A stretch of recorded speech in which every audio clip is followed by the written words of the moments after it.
Hello, everyone. Welcome to Joe Consumes Cinema. I'm your host. The enemy of my enemy is my friend. And today we have Severance Season 1, Episode 6. So last episode was pretty interesting. We had a little bit of a collaboration, or at least the beginnings of one, between Macro Data Refining and the other one. I forget, the acronyms. That's a little too much corporate speak for my liking. But the group that Bert is in charge of, Christopher Walken's character, they sort of make everything that the company uses. Like, he brought over, tote bags in a previous episode. They also do, the artwork, stuff like that. And it was interesting, because those two groups are now communicating with one another, they found out about, the office bosses trying to sow division with that little picture thing. It had this, grotesque depiction of one side attacking the other because you could tell from the badges. And that was presented to Macro Data Refining. But the other side has a similar one, except the badges are reversed. It paints Macro Data Refining as the aggressor. It's just that classic divide and conquer. The bosses do not want these people working together,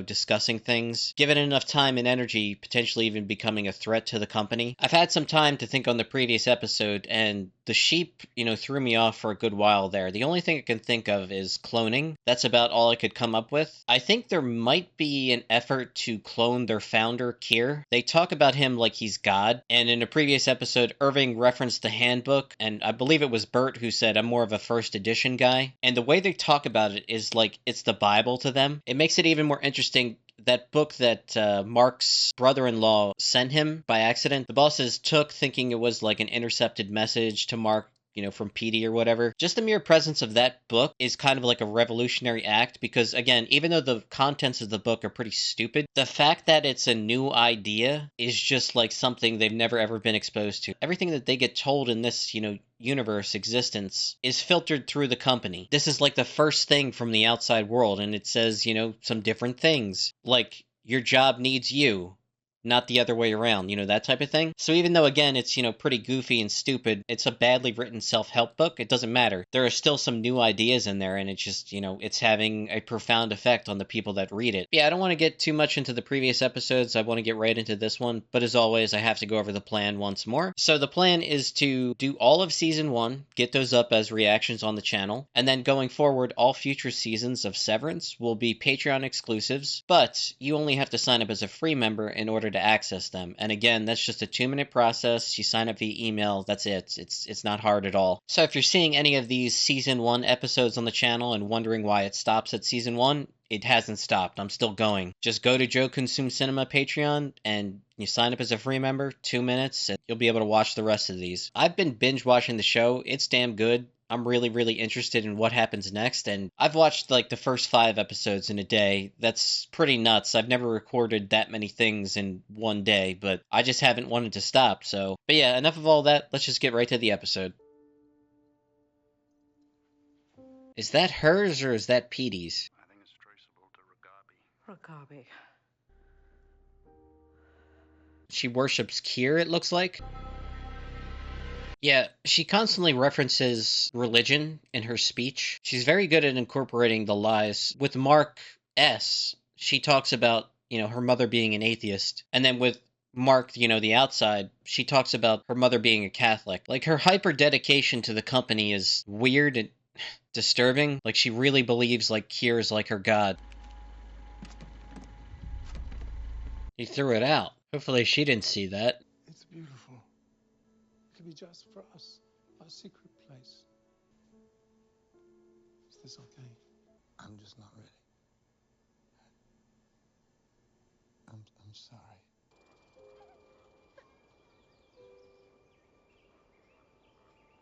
I don't think it's a coincidence she's seeing her again. He's cold as ice, too. Devin, from the retreat, I accosted you for your coffee. Oh, he's beautiful. He looks like a William. His name's Bradley, actually. Not William? You changed it? Did we leave the juice boxes in the car? We must have, yeah. Hi, Angelo Arteta. You two know each other? Yeah, we met at the birthing cottages. We should go. What in the fuckity fuck? It's standing together in hard times. We should return to O&D immediately. All of us, today. You said they were making things? Yes, in some kind of machines. We didn't ask what. It's the clubs they murder those goats with. Shut up. Now, once we've mapped the whole floor, To be clear, I do not approve of mapping. what if we go on another mental health walk? We still have a lot of work to do, so. All right. The work is mysterious and important. Bryce Gear. Hey. You fraternizing too? What? No. I'm a leader who cares about his employees. Look at you, all dewy-mouthed. You never smile at me. He's right, Mark. You are sparing with the facial encouragements. That's ridiculous. I smile all the time. What are you all talking about? Oh, Just... Miss Casey was told to supervise Helly, and she failed at that task. I mean, if anyone should be in the break room, it's me. Shouldn't be punished. I mean, I thought Helly needed a walk. I mean, I'm allowed to do that. Or were you sniffing around other departments while your department falls woefully below quota? She almost died. It's not your job to play nursemaid to every new refiner. What is it we actually do here? We serve gear, you child! MDR's hallway privileges are hereby revoked. What about you and Mark? What? You two enjoy sneaking off the other day? Are you implying that baby goats is code for sex with Mark S? Mm-hmm.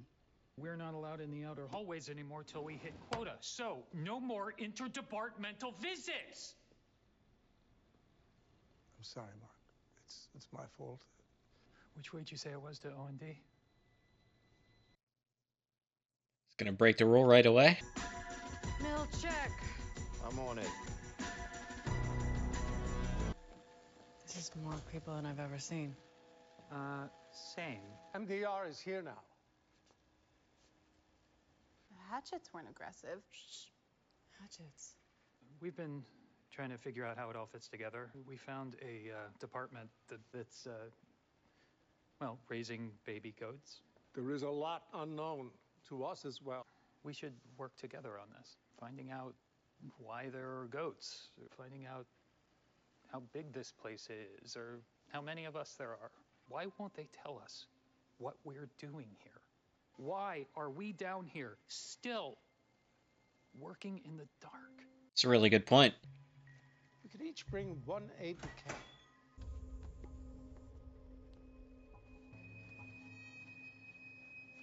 Was that a yoga card?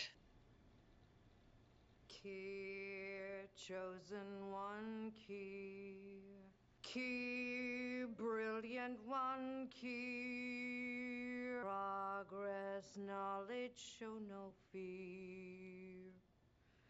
Escort him to the break room.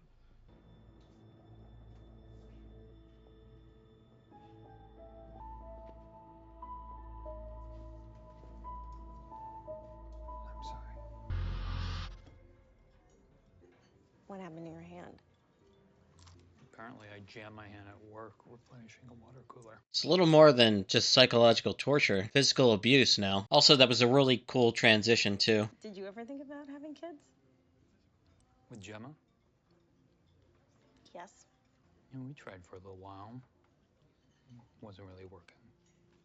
She's a part of you. You know, you can't just separate yourself. Oh, no, but you can. Oh, shit. With this exciting new procedure. Looked right into that. Yes, you did. Something not making sense about her.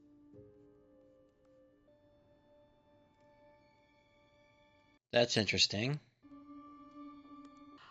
Ah, you must be Devin. What the fuck is she doing here? I went giddy when Mark mentioned you were looking for someone. So serendipitous. Oh, darling. Shh, there. Fortunately, she won them over pretty damn quick. Dylan, Is that a memory? I've awoken you at home. I need to know where you put it. Videographic card you took from O&D. I saw the footage of you taking it. Did you smuggle it out? Holy shit, is this my house? Dylan, listen. You have no idea how sensitive this information is. I put it in the bathroom, second stall behind the toilet. Thank you. Daddy! What the fuck? He has a kid? End it.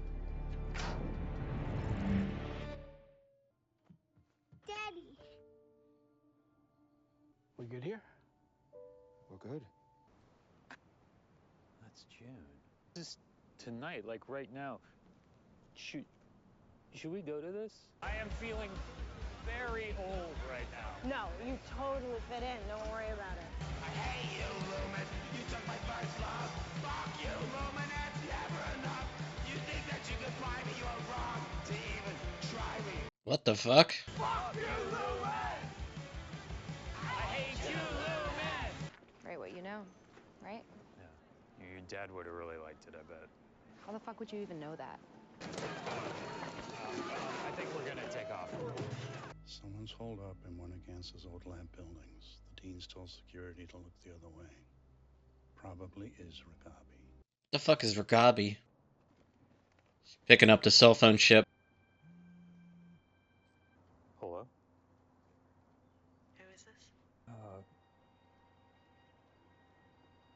Friend of Petey's. Is this Mark Scout? I want to understand. Can you meet me now?